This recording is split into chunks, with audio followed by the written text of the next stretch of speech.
Hello, everyone. Welcome to the show. And if you've been listening to Euphoric The Podcast for the last few months, you'll know that we have such a great sponsor that shares discounts to their drinks, one of my favorite drinks in the alcohol-free space. And I couldn't be more excited to have the co-founder on the show today. Stephen, how are you doing today? I'm doing great, Karolina. Thank you for having me on the show. Really excited to chat all things non-alcoholic beverages. Ooh, so exciting. It's such an interesting space, so much projection to grow. So you are the co-founder of Wild AF. Can you tell us a little bit about how that came to be? What's the origin story of the company?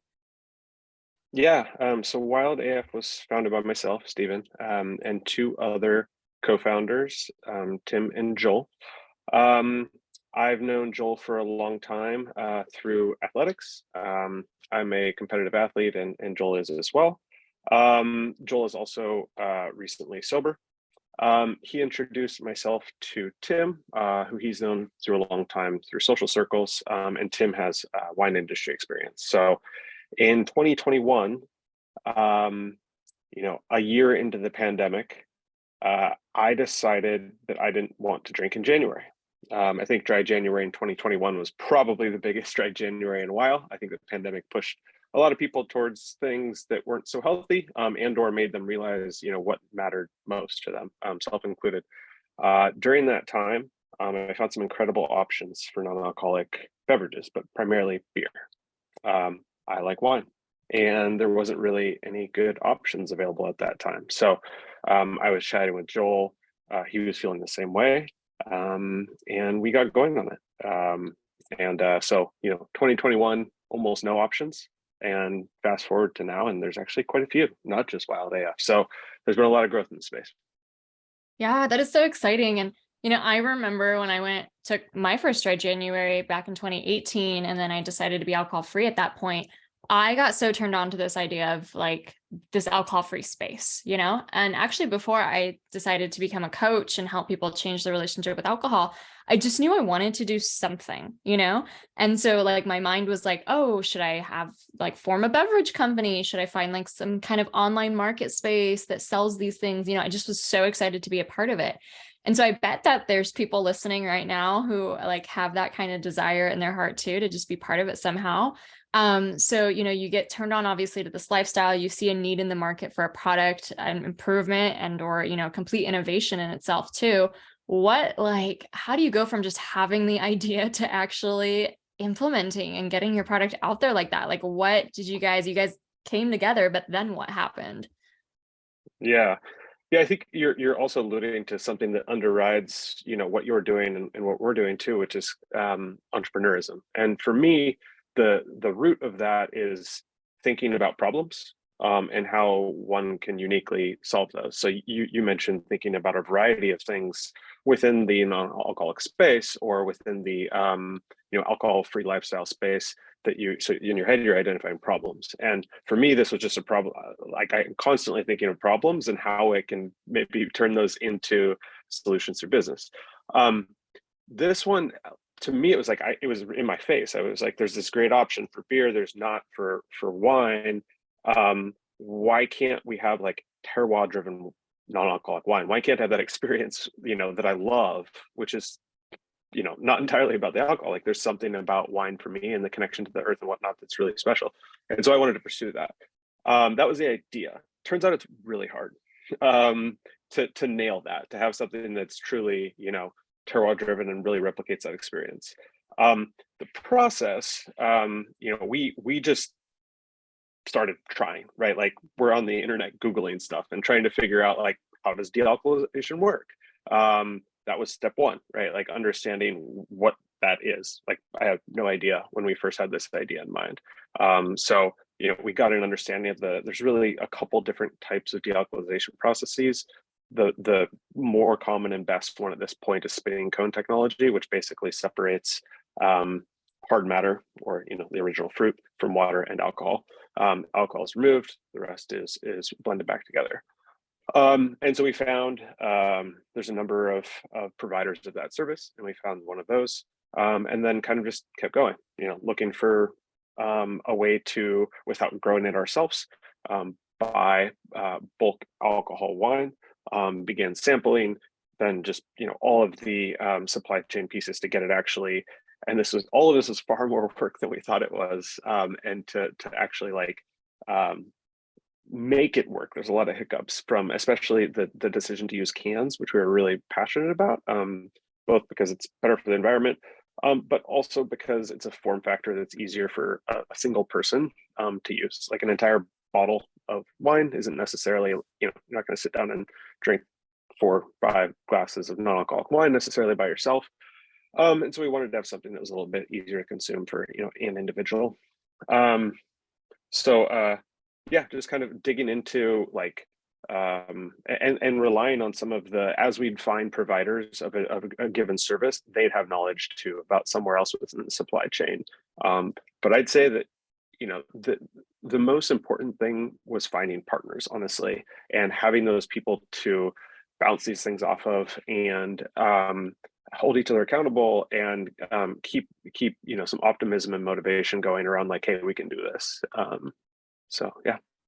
Yeah, that's incredible. And had you or any other co-founders had experience in launching a product into the market before? Because that just seems so foreign, I guess, to me as a service provider who relies on just selling advice and information. Like you said, there's just so many steps. Did you guys have any experience in that? Joel, I think in the early 2000s, had launched a software-based company. I don't remember exactly what it did, but some time ago. Tim has marketing and branding experience, and then I come from a background in the tech space, where I was also helping early stage companies grow. And so we had experience in growing, but not necessarily building, other than software, which is very different than building a physical product. So Tim had some experience in seeing that, tangentially within the wine space, and kind of understanding, and he was definitely the one who had the most knowledge of in those early days of what should we even be thinking about from a supply chain standpoint. So there was some experience there, even if it wasn't getting something off the ground. Just having an understanding within the industry was really helpful. Yeah, I can see that. Well, turning to the drink itself, in your words, what makes Wild AF special, and what's kind of the vision behind it? Like you mentioned before, how you don't want to lose some of those characteristics and just really build in that, I don't know, cultural feel element to it. What does Wild AF do for you, and how did you see it really fitting that gap that existed in the marketplace? Yeah, this was the thing that got me so excited from an entrepreneurism standpoint, was that there really did seem to be a gap.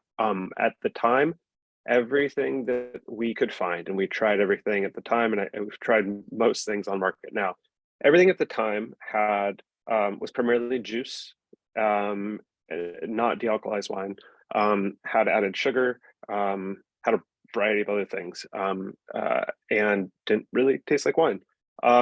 Again, there's been a lot of progress. There's some other great brands out there now that even if they're that model, or taste better. And then there's a couple maybe that are not adding juice, I think. But what we wanted to do, and what we think sets us apart, is we just dealcoholized wine. We didn't add juice or sugar after the fact.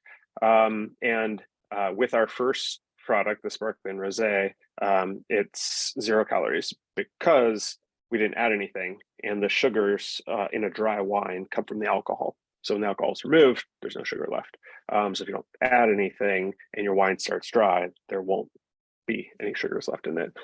So to summarize that long-winded thing up there, we don't add sugar, we don't add juice, and at least with this one, 0 calories. We're currently working on, and this kind of gets into our vision, other varietals. I spoke to kind of how this company came about, but I haven't spoken to the bigger picture, which is, I've always found it really odd that the default is alcohol in life, right? I've worked in the corporate space for quite some time, and you go to a corporate party with all of your coworkers in an environment where everyone should really be behaving themselves, and the default is that everyone's drinking. And that's been odd to me. And it's also related to the notion of inclusivity in general, right? it shouldn't be the default that we're excluding people who are making a positive lifestyle decision. And so this is a small piece. There's a lot of different, ways to create that inclusivity and to kind of normalize not drinking alcohol. Even if you do drink alcohol, I think you should support the notion of normalizing that. And so we want to do that. I think it's a small piece to provide an option to reward oneself or whatever it may be, or you choose an alcoholic beverage for. And so we're in the process, as I mentioned, of creating new products. The way that we've developed what we think is a really great product is spending a lot of time going back and forth with winemakers and finding the right product to de-alcoholize without adding stuff and altering it after the fact. It's pretty time intensive and cost intensive to do. And, that's why we have one product in market right now instead of a whole bunch. But we do plan to have more soon, likely this spring. Oh, that's awesome. Well, I love the sparkling rosé. It has that dry flavor, and just with the carbonation with it too, it just has such a fun kind of element in your mouth, and it's good in a glass or in the can as well. So that's one of my favorites. And I know that's maybe behind the scenes and stuff like that, but in your vision, what kind of other varietals or drinks would you love to offer? Whether they actually come out or not, we'll see, but Yeah. I think the next step and what we're working on right now is a new rosé. So one thing to remember with wine, different than say beer, is you can't necessarily just replicate the exact same thing, right? Like I mentioned terroir earlier, like wine is grown in a certain set of conditions in a certain place at a certain time, and like it's kind of a time capsule, and there is that. So we're going to have another run of a sparkling rosé. We're going to have a still rosé, still white, and a sparkling white. Those are the ones that we're working on right now. We've spent some time on reds at different points. Reds are hard. So much of that like mouthfeel and the tannins and all of that is kind of removed through the process, and what's left is often with any of these wines is often a little bit more acidic, and that's often why people are adding sugar to kind of balance that out. For me, I think that tastes really great on pinks and whites, and to an extent on reds. But when you also lose a lot of that like fruit characteristic, it becomes a little bit much. So we've worked on reds. We'll have a red at some point, but it's not our number one priority right now because we think we can deliver a really good product across those other varietals. And we do plan on having potentially multiple of the same type. So like, you could see a Grenache, a rosé of Grenache, and a rosé of Syrah right at the same time. Right now, our Syrah, our rosé is a rosé of Syrah, and we're working on others. So Yeah, well, I'm super excited. I can't wait to try those when they come out, hopefully in the spring. I'm curious now, when you have this product launch, this booming kind of industry, but it's so nascent still, like it's very young, this alcohol-free space. And you said partnership is so important. Do you find partnership coming from other alcohol-free partners, like other alcohol-free shops or e-commerce websites, or, just network of people doing this, maybe alcohol-free bars? What's that space kind of look like? And is it kind of easy to get into, or is it a little bit more competitive? I'm just curious. yeah, it kind of mirrors the beverage space right now. Like there's a lot of up and coming retail, and that's both physical, brick and mortar, as well as e-commerce. And then there's also a lot of, I'd say the most emerging piece is kind of the dry bar, which is really exciting. I think dry bar and just on premise in general, so having non-alcoholic beverages at a bar, I think are probably the most exciting piece that are happening right now, and also the kind of the newest, most emerging that's not fully nailed yet.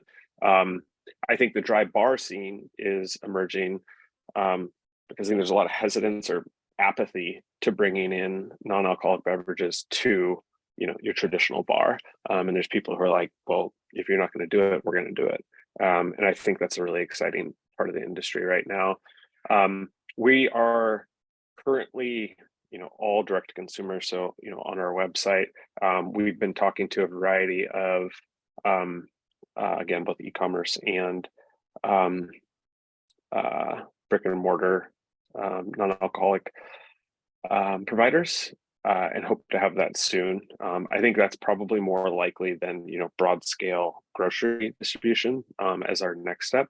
And then in really select geographies, just because it's not super scalable, some on-premise stuff in the near term, but we probably won't be able to get that nationwide for some time. That's a bigger lift than the others. Yeah. Well, I just imagine too, like what the landscape will look like in 10 years versus today. I mean, like every small win, even if it's like a different beverage company, I always recognize like in 2018, like I had to drive, I think like an hour and a half to this like random health food store to even find an alcohol-free beer, that wasn't like O'Doul's or something. Like that's where like Bovis and a few others were being sold. And then like they got into Bevmo and now things are in Whole Foods. And I just went to Sprouts and saw like these alcohol-free kind of the niche boutique, drink. So it's just so cool how it is proliferating. But you're right in the sense of like the bar scene, like, yes, every so often, maybe there's like a seed lip and then they have like a mocktail list with, made with that stuff. But especially if there isn't like a big bartender mixology element to that bar, like just to have like the pre-canned stuff is such a smart business decision, I feel like, on the terms of bars and restaurants. And yet it's so untapped. We need a rep. Yeah. Yeah, I've started to see it more in restaurants, less so in bars. But I'm seeing more and more, and the speed at which I'm seeing it is crazy. Also, groceries too. I was in just 2 days ago. I was in the grocery near my house, and I was buying some non-alcoholic beer, and the gentleman who was checking my wife and I out at the register said, unprompted, we're just selling so much of this now. He's like, I think it's probably 60% alcohol to 40% non-alcohol. Now, the nationwide stats aren't anywhere close to that. So this is kind of, like a very anecdotal data point, but there are pockets, there are parts of the country where like you're seeing a lot of adoption of non-alcoholic products. But you mentioned in 2018, the percent of it's crazy how low these numbers are, but the percent of, and this is in dollars, of the alcohol market that the non-alcoholic market represents. So like, for every dollar in alcohol sales, how many dollars are there in non-alcohol? In 2018, it was 0.22%. And now it's 0.47. So it's over doubled, but still those numbers, like this is very, very early days, right? Like if there's so many people talking about this and there's so many people engaging in it, but the absolute numbers are that small, like those are going to change dramatically. So, I've had people too who say like, who have no interest in it personally, but they're like, oh my gosh, this is a booming market, right? And so, I think it's great. I mean, it's great for a business, but it's also great because it's just it's both healthy, but for me, that inclusivity piece is just, is so important. It's never made any sense to me, and it's exciting to see it change. Well, yeah. I mean, especially for a bar restaurant, if the person's going to go in and not drink an alcoholic drink, like that's a given. And then the other options like a water, like you're losing money. You know what I mean? The bar restaurant's actually losing money at that point. So it just seems like it just really does make business sense. But yeah, those numbers are insane. And, on the flip side of working with clients, like I still see this predominantly that most of the time the person I'm working with, or they're in the programs and stuff like that, they are the first person in their social circle. So it's still like, it's getting more popular and stuff like that, but it's still such a new phenomenon. It's still such an innovative thing to do that it's like in that social circle, that's the first person to go, Totally. So just imagine the ripple effects though, like between the 5 and 10 year timeline of how many people will get on board on the bus, whether it's like the complete alcohol-free lifestyle or just drinking a little bit less and having some supplementation with these kind of products, I think is amazing. I just can't wait until like we actually go into a bar in 10 years and it's like, it's so normal for half people to drink the non-alcoholic, options, and the other half can choose alcohol.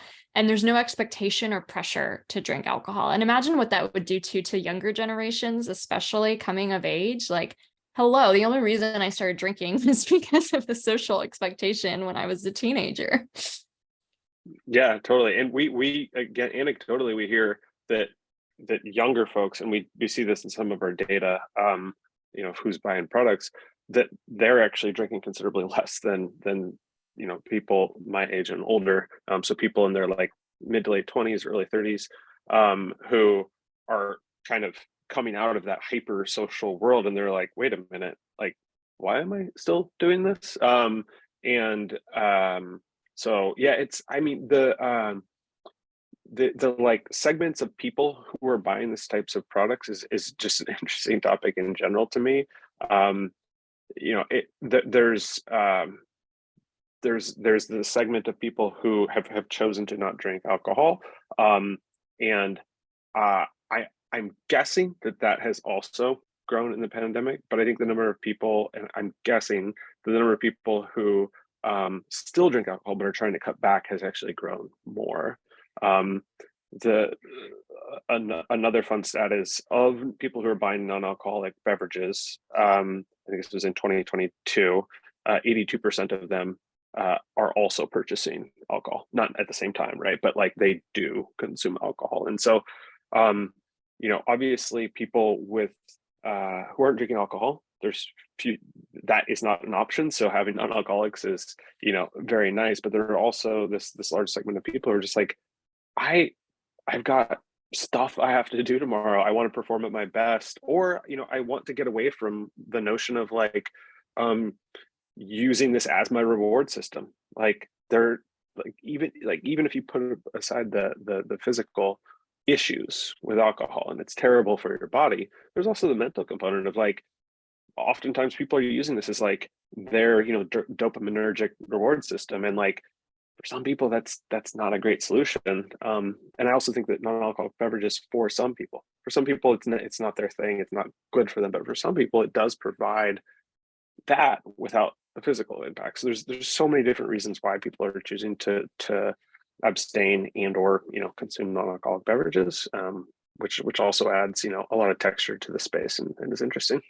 Yeah, for sure. You know, when I go to Poland, I'm always amazed because they have really normalized alcohol-free beverages. I don't know since when, but like, it's just, there's billboards everywhere for alcohol-free beer. There's just huge displays.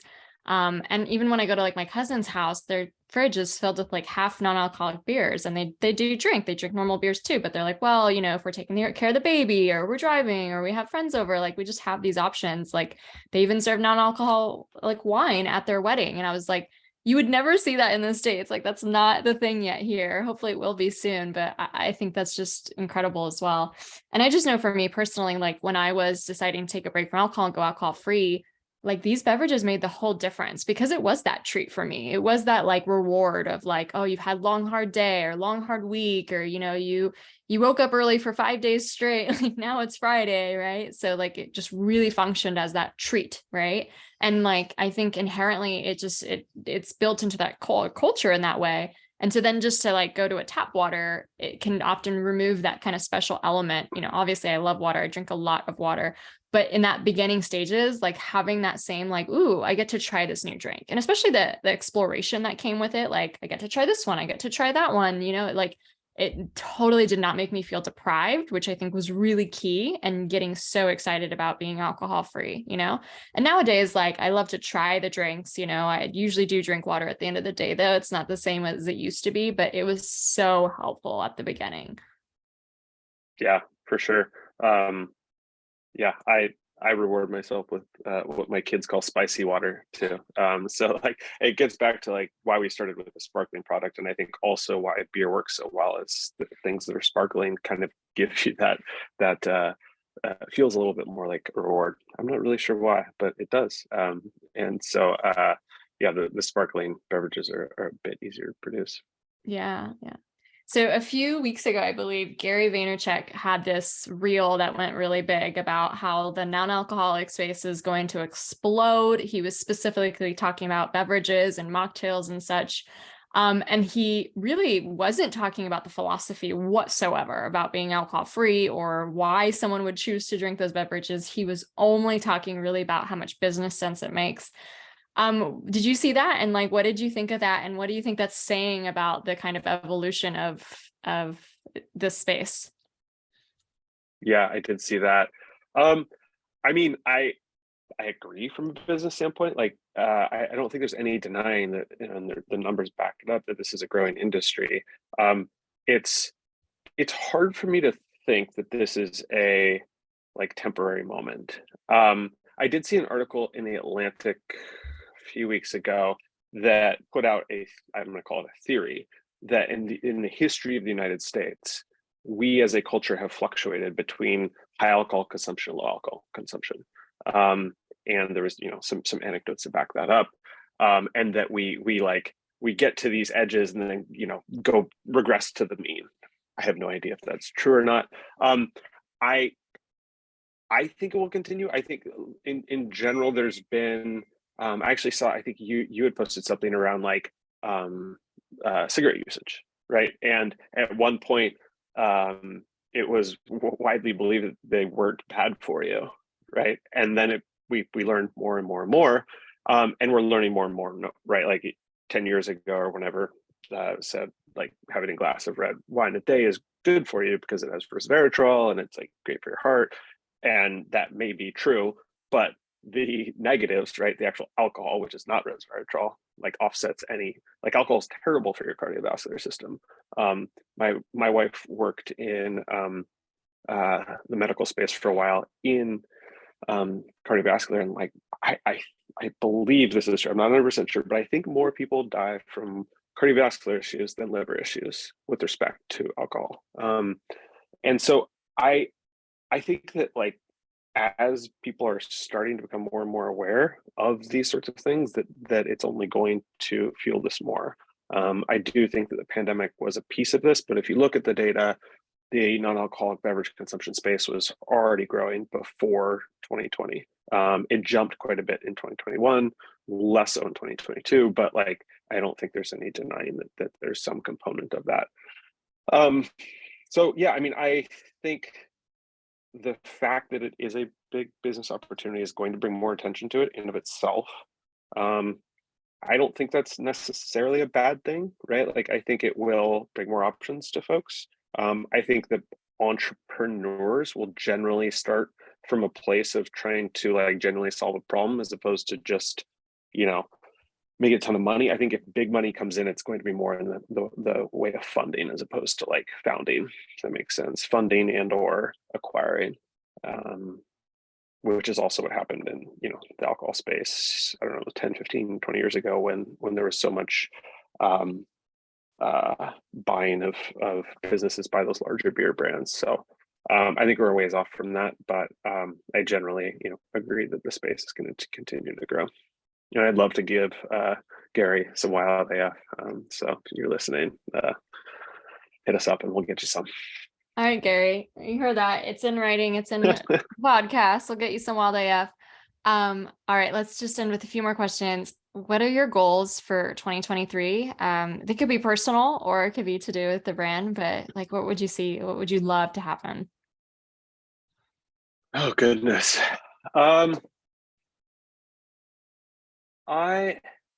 This is get a little personal here. This is the first time I've founded a business. This is, taking a risk. I've got a wife and a 3 and a 5-year-old. And so I would just love to get this to a place where we're able to be a sustainable business and reach more and more people and help people, however it is, engage in a healthier lifestyle, and grow and learn. Like, I had mentioned when you and I first started talking that like part of why working with you is so great is we can get feedback, and we've gotten great feedback from so many of the people in your circle.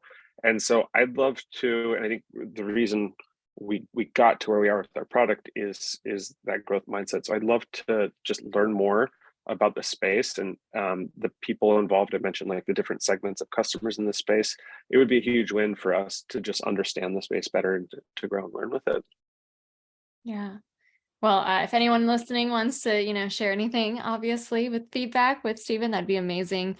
Because I think that there's just so many reasons, there's so many nuances, I guess, right? Like of different motivations, why people are here, what they're looking for, where they're looking for, what context they're looking for, and stuff like that. So there's just so much room to learn and grow from that. I'm super curious too. This is such a curveball question, but Do you have like a favorite book on business that like something that you're diving into or something that you've recently read that just has given you some clarity about your vision? Oh, good question. I think one of the kind of philosophies, there's a book behind it, but I'd say it was more learned in my experience. I worked for a company called Remitly prior to this, and was there pretty early on, in trying to like move from 0 to 1 and actually building a business. And I learned a lot about the notion of like testing and trying stuff, in order to get to an answer without spending a ton of time and money. There's a book called The Lean Startup that kind of, it's more on in the tech space, but I apply it in almost everything we make decisions around. Like, there's decisions that we've made that make no economic sense in a vacuum, but make a ton of economic sense when you think 5 years down the line, right? Um, for instance, like it doesn't, like our economics for a product right now maybe don't make sense if we're buying, I'm making up, and right, if I'm buying like 100 cans, maybe don't make sense. But if we believe that we can make the business work 5 years down the line, we're buying 1 million cans, and the economics start to make more sense. So the notion of and also getting in market, testing, seeing what customers like, dislike, and that's why I mentioned that growth mindset and just understanding the space, and just being hungry to learn. And so that book is a good one. I honestly think that so much of business too is about like people and the way the world works. And so non-business books, I don't have any that are jumping out at me right now. Actually I do, like Thinking Fast, Thinking Slow, something like that. A lot of the books that just walk through like how people think, how different perspectives on how the world works, I think are really valuable both in life and in business. Well, super good. I think I've learned so much from you in this episode, just like on how to run a product-based business, just something I've never, had any experience with this, just the mindset of like all the different variables that go into it. So I hope that also just gave us all a sneak peek of kind of what goes behind that, if anyone's interested themselves. And obviously too, if you haven't tried Wild AF yet, you got to get your hands on it. Okay. You have a discount code in the show notes. It's Euphoric AF 30. You'll get 30% off. It's one of my favorite beverages in this space. Obviously, you can see Stephen's passion and just really the vision of making an excellent alcohol-free wine that is super fancy and cute and stylish and just like something to bring to parties. And I just love that in itself. So be sure to try it. And Stephen, I just wanted to thank you so much for being on the show today. Thank you. Thank you for your partnership through all this. It's been so fun to both learn from the people within your circle, but then also see your platform grow, learn from how you're doing business as well. You asked me how, but like it's been really fun to observe how you're going about things. You've helped me with a variety of growth oriented things like PR and whatnot. So really appreciate it. And if anyone has any thoughts whatsoever or questions, you can email me at Stephen with a PH at wildafwine.com. All right, awesome. Well, we'll be sure to include the website links and the email link in the show notes. So be sure to click on those should you want to reach out or get that discount link to try your Wild AF. All right. Well, thank you so much. Thank you.